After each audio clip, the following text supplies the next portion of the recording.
Hi hello friends, welcome to way of nature channel. Friends, నేనైతే బాగున్నాను, మీరు కూడా బాగున్నారు అనుకుంటున్నాను. ఫ్రెండ్స్, ఇక్కడ మా భీమవరంలో అయితే నాచువారి సెంటర్ అని ఒక ఏరియా అయితే ఉంది. ఆ ఏరియాలో వీరమ్మ పార్క్ అని ఒక పార్క్ అయితే ఉంటుంది. చూడడానికి చాలా బ్యూటిఫుల్గా కనిపిస్తుంది.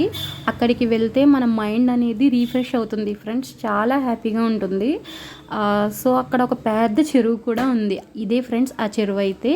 ఈ చెరువులో వెరైటీ ఫిషెస్, అలాగే బాతులు, ఇంకా తాబేళ్ళు, ఇలా చాలా వెరైటీస్ అయితే ఉన్నాయి. కానీ అదంతా రొటీనే కదా అనిపించింది. కానీ ఇక్కడ నాకు ఒక ఇన్సిడెంట్ అయితే కనిపించింది. అక్కడ ఒక బాతు కనిపిస్తుంది కదా, అదైతే స్నానం చేస్తుంది. రౌండ్ సర్కిల్లో ఉంది కదా, అదైతే వాటి ప్లేస్ అన్నమాట. అక్కడ ఒక శివుడి విగ్రహం కూడా ఉంది. సో ఈ బాతు ఈ చెరువు మొత్తం స్విమ్ చేసుకొని ఆడుకొని వచ్చి వాటి ప్లేస్కి అయితే వెళ్తున్నాయి. అయితే వెళ్ళేటప్పుడు అది డైరెక్ట్ వెళ్ళిపోకుండా అదే వాటర్లో అక్కడ స్నానం చేసి వాష్ చేసుకుని మొత్తం ఆ తర్వాత వాటి ప్లేస్కి అయితే వెళ్తున్నాయి.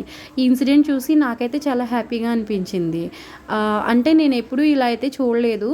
కానీ నేను ఒకటి అనుకున్నా, ఆ ఒక్క బాతే అలా చేస్తుందేమో అని. కాదు, అక్కడ ఉన్న బాతులన్నీ కూడా అలాగే చేస్తున్నాయి. ఇప్పుడు ఒక 2 బాతులు వెళ్ళాయి కదా, అవి కూడా అలానే చేస్తున్నాయి. అలా వన్ బై వన్ అక్కడున్న బాతులన్నీ కూడా ఆల్మోస్ట్ అయితే వచ్చేసాయి. వచ్చి అక్కడ స్నానం చేసి ఆ తర్వాత అయితే అవి వాటి ప్లేస్కి అయితే వెళ్తున్నాయి అన్నమాట. ఇన్సిడెంట్ చూసి నాకైతే చాలా హ్యాపీగా అనిపించింది. ఎందుకంటే ఇవి చాలా బ్యూటిఫుల్గా కనిపిస్తాయి కదా, ఇవి చూడడానికి చాలా అందంగా ఉంటాయి. సో ఇవి ఇంత నీట్నెస్ అనేది మెయింటైన్ చేస్తాయా అని నాకైతే చాలా ఎగ్జైటింగ్గా ఫీల్ అయ్యాను అనమాట. చాలా అంటే చాలా నచ్చింది నాకు. మీరు ఎప్పుడైనా ఇలా చూసారా? చూస్తే కామెంట్ చేయండి. అదేవిధంగా ఈ వీడియో కనుక మీకు నచ్చినట్లయితే లైక్ చేయండి, షేర్ చేయండి, సబ్స్క్రైబ్ చేసుకోండి.